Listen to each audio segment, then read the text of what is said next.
3 सदियों तक एक ऐसा साम्राज्य जिसने पूरे भारतीय उपमहाद्वीप पर राज किया। हम बात कर रहे हैं मुगल साम्राज्य की। एक ऐसी ताकत जिसकी कला, संस्कृति और सैन्य शक्ति का सच कहें तो कोई सानी नहीं था। लेकिन इतिहास हमें एक बात सिखाता है कि हर बुलंदी का एक अंत होता है। तो सवाल यह है कि इस शानदार इमारत में वो दरारें कहाँ से आईं जिसने इसे आखिर में गिरा ही दिया। हाँ, तो असली सवाल यही है। इतना शक्तिशाली साम्राज्य आखिर धीरे धीरे कमजोर कैसे हो गया? क्या ये सिर्फ कुछ नाकाबिल बादशाहों की वजह से हुआ, या फिर कहानी कुछ और ही है, कुछ गहरी, कुछ ज्यादा उलझी हुई? चलिए आज इसी ऐतिहासिक गुत्थी को सुलझाने की कोशिश करते हैं। तो देखिए, आज हम क्या क्या देखने वाले हैं। सबसे पहले हम देखेंगे कि अकबर के दौर में यह साम्राज्य कितना मजबूत था। फिर हम उन वजहों को कुरेदेंगे जिन्होंने इसे कमजोर करना शुरू किया, जैसे कि पैसों की तंगी, अंदर की बगावतें और फिर बाहर से हुए हमले। और आखिर में ये समझने की कोशिश करेंगे कि इस पूरी कहानी से हमें क्या सबक मिलता है। तो चलिए शुरू से शुरू करते हैं। किसी भी पतन को समझने के लिए उसके शिखर को देखना बहुत जरूरी है, और मुगल साम्राज्य के लिए वो शिखर था सम्राट अकबर का दौर। वो एक सुनहरा युग था जब साम्राज्य अपनी पूरी ताकत पर था। तो आखिर अकबर की कामयाबी का राज था क्या? देखिए, इसके 3-4 बड़े कारण थे। पहला तो था उनका एडमिनिस्ट्रेशन। कमाल का था। मनसबदारी और जागीरदारी सिस्टम, मतलब अपने अधिकारियों को रैंक के हिसाब से जमीन दे दो।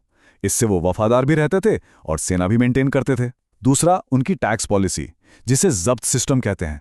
इससे खजाना हमेशा भरा रहता था। और शायद सबसे जरूरी, उनकी सुलह कुल की नीति, यानी सबके साथ शांति। इसने ही अलग अलग धर्मों के लोगों को एक साथ जोड़कर रखा। यही तो थी वो मजबूत नींव। लेकिन जैसा कि होता है, अच्छा वक्त हमेशा नहीं रहता। अकबर के बाद जो लीडरशिप इस साम्राज्य की सबसे बड़ी ताकत थी, वही धीरे धीरे इसकी सबसे बड़ी कमजोरी बन गई। फर्क साफ है ना? एक तरफ थे अकबर, जो लगातार सुधार कर रहे थे, साम्राज्य को और बड़ा और मजबूत बना रहे थे। और दूसरी तरफ आए उनके बाद के शासक, जो ज्यादातर ऐशो आराम में डूबे रहते थे और दरबारी साजिशों में फंसे हुए थे। नतीजा क्या हुआ? एडमिनिस्ट्रेशन पर ध्यान कम हो गया और पूरा दरबार गुटबाजी का अड्डा बन गया।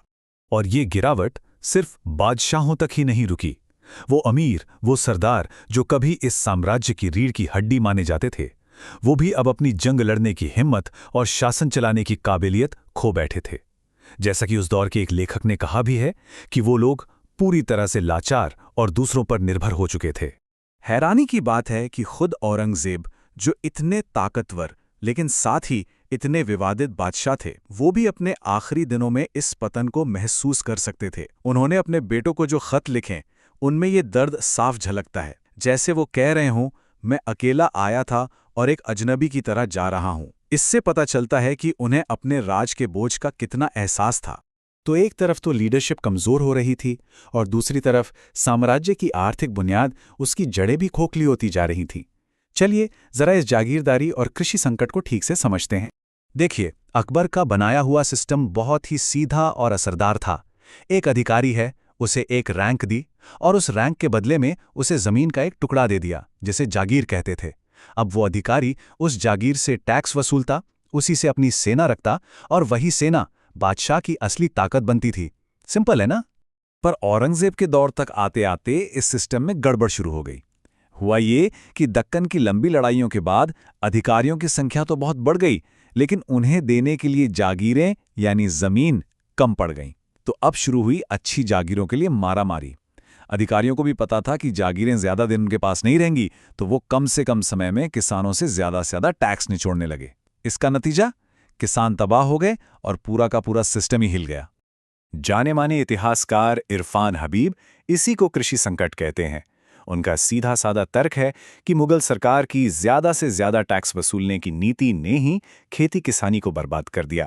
जमीन की उपजाऊ शक्ति खत्म हो गई, और फिर भूखे प्यासे किसानों के सामने बगावत के सिवा कोई और रास्ता बचा ही नहीं। तो अब देखिए क्या हो रहा है। एक तरफ आर्थिक संकट है और दूसरी तरफ औरंगजेब की सख्त नीतियां। इन दोनों ने मिलकर एक ऐसा माहौल बना दिया जिसने पूरे साम्राज्य में बगावत की आग लगा दी। औरंगजेब ने अकबर की सबको साथ लेकर चलने वाली नीति को एक तरह से खत्म ही कर दिया। उन्होंने जजिया टैक्स वापस लगा दिया, और राजपूत, जो कभी मुगलों के सबसे पक्के साथी हुआ करते थे, अब दुश्मन बन गए। और इन सब के ऊपर दक्कन में लड़ी गई वो 26 साल लंबी लड़ाई, जिसने शाही खजाने को लगभग खाली ही कर दिया था। और इन सब नीतियों का नतीजा क्या निकला, ये तो साफ है। बगावत, मराठे, सिख, जाट, ये वो ताकतें थीं जो अब खड़ी हो गईं। इन्होंने न सिर्फ मुगल सत्ता को चुनौती दी, बल्कि अपने अपने इलाकों में आज़ाद राज स्थापित करने भी शुरू कर दिए। अब सोचिए, जो साम्राज्य अंदर से इतना खोखला हो चुका हो, वो बाहरी हमलों का सामना कैसे करेगा? और सच कहें तो यही बाहरी हमले इस ताबूत में आखिरी कील साबित हुए। ये सिलसिला शुरू हुआ 1739 में।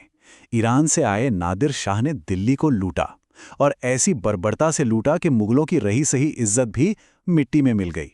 उसके बाद अहमद शाह अब्दाली के हमलों ने रही सही कसर पूरी कर दी।